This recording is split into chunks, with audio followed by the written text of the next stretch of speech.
Hello दोस्तों, नमस्कार। SM किसी चैनल में मैं आप सब लोगों का दिल से बहुत बहुत स्वागत करता हूं। अगर आपने पहली बार विजिट किया है ज़रूर चैनल को सब्सक्राइब कर लेना। उसी के साथ साथ free stock market classes, yes, इस चैनल की बात करें, यस्टरडे कल के दिन एक इंपॉर्टेंट लेक्चर अपलोड हुआ था। अगर आपने नहीं देखा है तो ज़रूर देख लेना। लिंक उस वीडियो का मैंने ऊपर आई बटन पे दे दिया है। उसी के साथ साथ आज के दिन की बात करें तो let's learn stock market and finance, इस चैनल के ऊपर भी सुबह 10:30 बजे के आसपास नया लेक्चर अपलोड हो चुका है। सो वो भी जरूर देख लेना। दोनों चैनल के लिंक आपको ऊपर आई बटन पे ही नीचे डिस्क्रिप्शन में दे दिए हैं। सो चलो फिलहाल इस वीडियो को स्टार्ट कर लेते हैं। सो ठीक है दोस्तों, अभी हम लोग आ चुके हैं बिल्कुल हमारे नॉर्मल स्क्रीन के ऊपर एंड इस वीडियो में हम लोग बात करने वाले, यस, कल से जो बाजार स्टार्ट हो रहा है और ये जो हफ्ता, मतलब आपको पता ही है कि शेयर बाजार में 5 दिन ही कारोबार रहता है, सैटरडे संडे तो बंद रहता है। सो कौन से ऐसे ट्रिगर पॉइंट है कि आने वाले नेक्स्ट 5 दिन में मार्केट को ऊपर लेके जा सकते हैं, या फिर ऐसे कौन से पॉइंट है जो कि बाजार को और तोड़ सकते हैं। सो उसी के बारे में हम बातचीत इस वीडियो में यहाँ पे करने वाले हैं। तो स्टार्ट करते हैं दोस्तों, बट बेसिक 2 फॉर्मेलिटी के साथ। तो पहली फॉर्मेलिटी क्या है, क्या मार्केट पूरे 5 दिन चलेगा, कितनी छुट्टियाँ है। अभी का जो हफ्ता हुआ था उसमें 1 छुट्टी थी। सो वैसे ही इस हफ्ते की भी अगर हम बात करें तो आप यहाँ पे देख सकते हो दोस्तों, एक नहीं बल्कि 2-2 छुट्टियां हैं। यस, मतलब 31 मार्च को मार्केट यहाँ पे बंद रहेगा, ट्यूसडे के दिन। एंड जैसे 31 मार्च खत्म तो अप्रैल स्टार्ट, तो तीसरा ही दिन अप्रैल का अगेन शुक्रवार की बात कर ले तो अगेन मार्केट बंद। मतलब पॉइंट क्या है दोस्तों कि ये हफ्ता काफ़ी छोटा है, 5 में से केवल 3 ही दिन मार्केट चलने वाला है, 2 दिन बंद, फिर डायरेक्टली अगले हफ्ते हम जंप करेंगे। सो इस पहले बेसिक पॉइंट को आप नोट करके यहाँ पे चल सकते हो। देन दोस्तों सेकंड फॉर्मेलिटी हम क्या करते हैं, यस, मार्केट का माहौल क्या है। सो मार्केट का माहौल तो आप देख ही सकते हो, अच्छे तरीके से जान ही रहे हो। फ्राइडे के दिन तो भाई तांडव ही देखने को मिल गया, 500 पॉइंट के आसपास निफ्टी डाउन, 2% के आसपास गिरावट। ठीक है, एंड ऐसी बात नहीं, पिछले हफ्ते की बात कर ले तो आप देख सकते हो ओवरऑल नेट परफॉर्मेंस 118 पॉइंट की तेजी रही। ठीक है, एक दिन वो बीच का छुट्टी भी था, बट फिर भी हम 5 दिन पकड़ के चल ही लेते हैं। बट ओवरऑल हुआ क्या कि बाजार जा रहा था ऊपर, मतलब बोलते हैं ना, 1-2 यहाँ पे थप्पड़ पड़े और ज़बरदस्त जो तेज़ी है, मतलब थोड़ा बहुत देखने को मिला था, वो भी वाइप आउट हो गया। मतलब आप देख सकते 23 के नीचे आ गया मार्केट। तो ये बियर वालों के लिए काफ़ी बड़ी जीत है, जो कि क्या कर सकते हैं, वो मार्केट को और नीचे यहाँ पे ढकेलने में उनको मदद कर सकती है। देन फ्राइडे के दिन, शुक्रवार के दिन हमारा तो मार्केट 3:30 बजे बंद हो जाता है। उसके बाद अमेरिकन मार्केट, सो अमेरिकन मार्केट में तो और ज़्यादा तांडव देखने को मिल गया, 0.25%, लगभग 800 पॉइंट के आसपास मार्केट टूट गया। नेस्डेक की तो हालत उससे भी गंभीर, 2% नीचे, 450 पॉइंट नीचे। आप सभी लोगों को पता ही होगा दोस्तों, मैंने एक बहुत इंपॉर्टेंट वीडियो कवर किया था कि जेपी मॉर्गन ने क्या किया है, सीडीएस लॉन्च किए हैं। ठीक है, तो सीडीएस लॉन्च करना मतलब कितना बड़ा एक पैनिक वाला माहौल, और किसके अगेंस्ट, ये एआई वाली कंपनियां, उन्होंने जो कर्जा उठाया है उसके अगेंस्ट उन्होंने सीडीएस निकाला है। सो जैसे ही ये चीज़ें यहाँ पे हो जाती है, वो एक पैनिक यहाँ पे आ ही जाता है। जिनको नहीं पता भाई कि ये सीडीएस क्या रहता है, ऊपर मैं लिंक दे रहा हूँ, वीडियो को जाकर देख लेना भाई, बहुत सारी चीज़ें आप ये फाइनेंस से रिलेटेड सीख पाओगे। ठीक है, काफ़ी लोग मुझे ये पूछ भी रहे थे उस वीडियो में भी, सर एज अ इंडियन क्या हम सीडीएस में पार्टिसिपेट कर सकते हैं। तो दोस्तों इस सवाल का जवाब है नो। ठीक है, आप नहीं कर सकते। क्यों? पहला कारण भाई, वो सीडीएस रहते हैं ना, वो बहुत बहुत बहुत महंगे रहते हैं।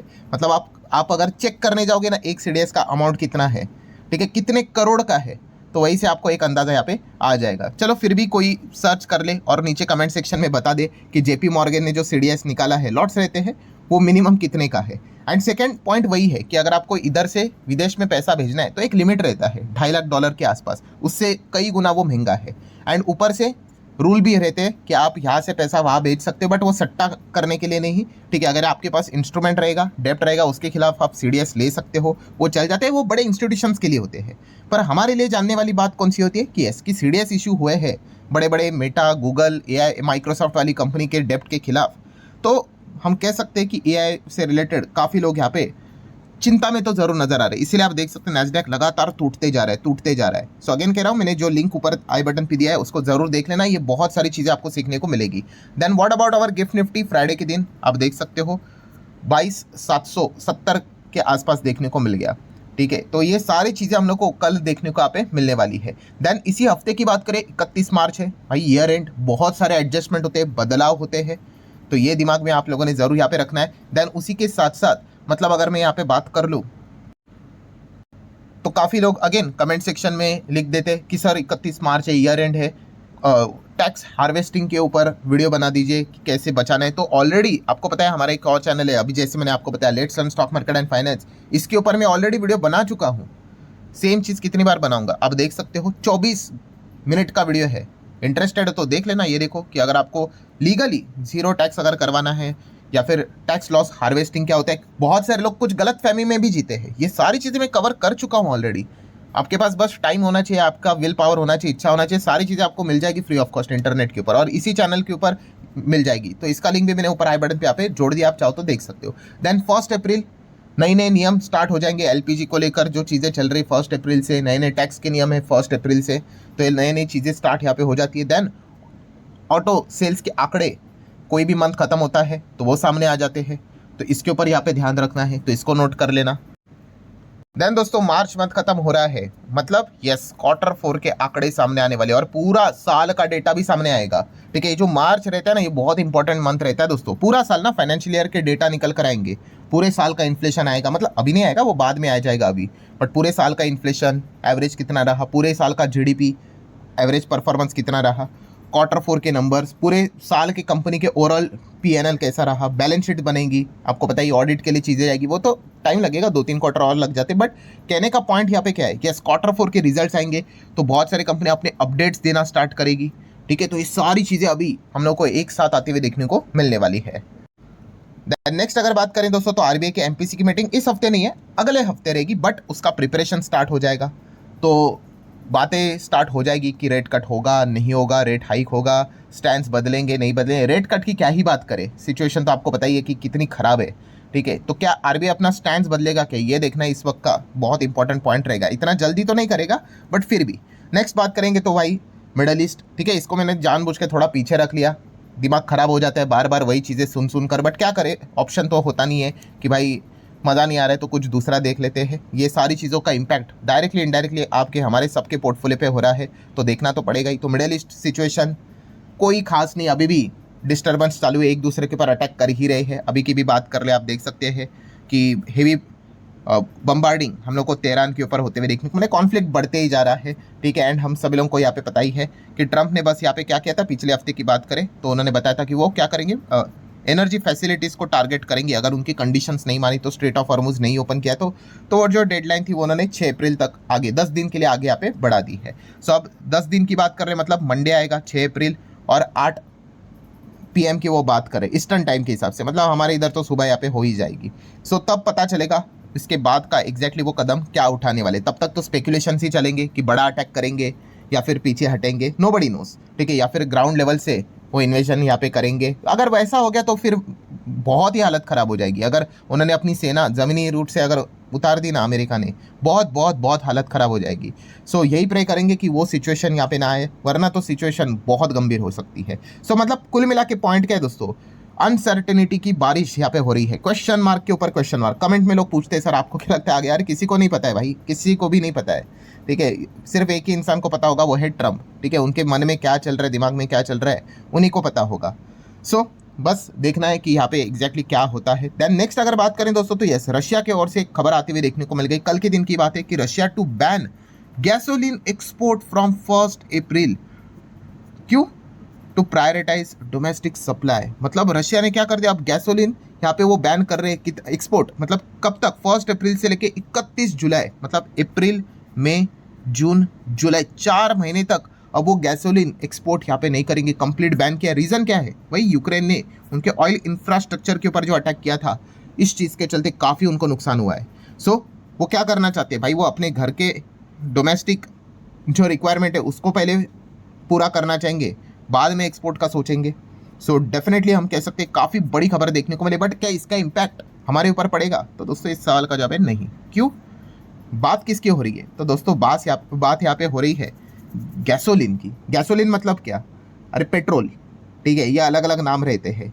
सो पेट्रोल की बात करें, हम थोड़ी ना पेट्रोल, हाँ हम उनसे क्रूड लेते हैं, हम क्रूड लेते हैं, खुद रिफाइन करते हैं और हमें यहाँ पे पेट्रोल डीजल यहाँ पे मिल जाता है। हाँ, जो इनसे पेट्रोल लेते थे उनके लिए भाई दिक्कत यहाँ पे हो जाएगी, क्रूड तो यहाँ पे आता रहेगा।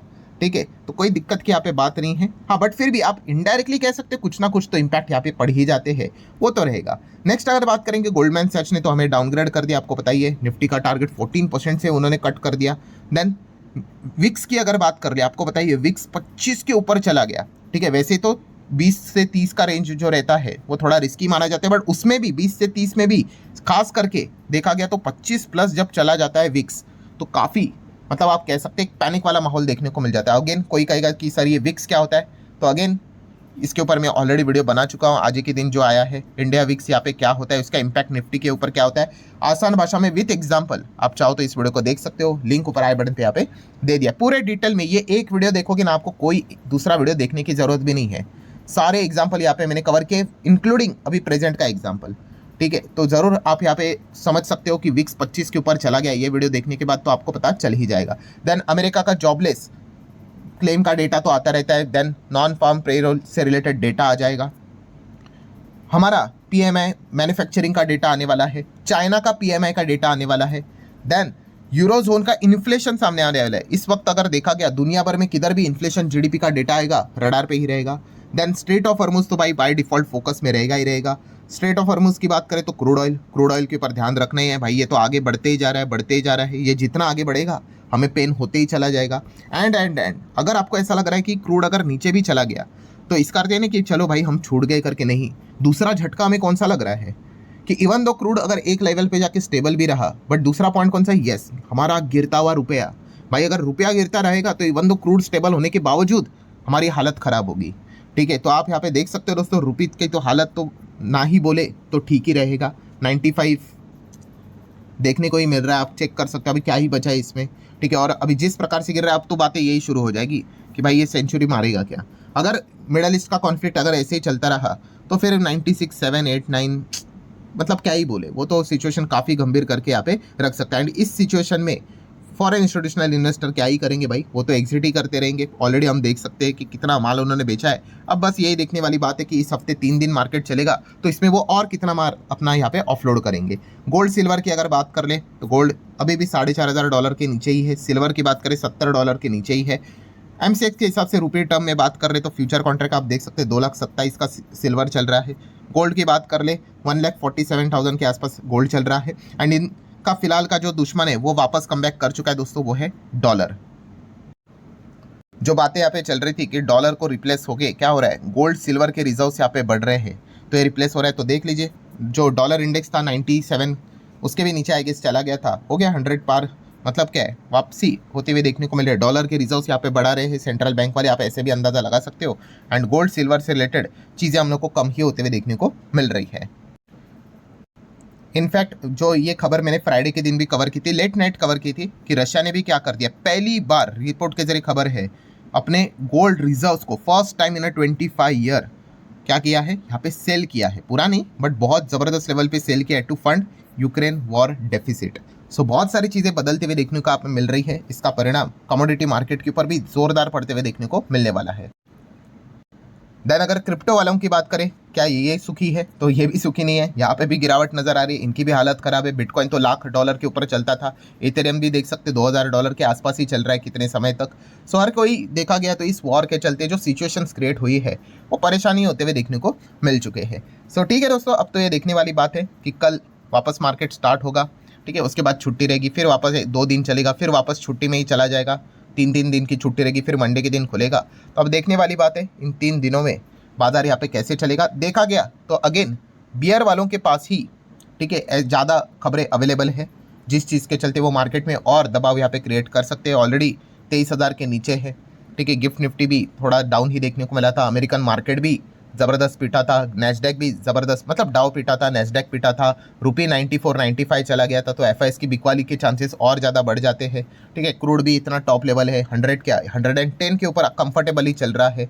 ठीक है, तो ये सारी चीज़ें अगर देखेंगे, सो जैसे अभी कहा कि बियर वालों के पास मतलब बहुत सारी खबरें अवेलेबल है और मिडल ईस्ट का कॉन्फ्लिक्ट तो चल ही रहा है। हाँ, अगर कोई लेट नाइट एकदम से ही कोई यू टर्न वाली खबर आ जाए जिसके चांसेस आप कह सकते हो लेस देन 1% है, 0 तो नहीं कह सकते, लेस देन 1% है, तो फिर वो डिफरेंट ही बात हो गई। ठीक है, वो तो आउट ऑफ बॉक्स एकदम चीज़ यहाँ पे हो गई जिसकी हम कभी कल्पना नहीं कर सकते। तो फिर वो डिफरेंट पार्ट है, उसको हम बाद में कवर कर लेंगे अगर ऐसा कुछ हुआ तो। वरना अगर देखा गया तो बियर वाले ही बस कल मार्केट कब खुल रहा है इसी का इंतजार कर रहे हैं ताकि वो और पैनिक यहाँ पे फैला सके। सो ठीक है दोस्तों, आशा करता हूँ वीडियो हेल्पफुल लगा होगा। चाहो तो लाइक एंड शेयर यहाँ पे कर सकते हो। मिलते हैं नेक्स्ट वीडियो में, तब तक के लिए बाय बाय।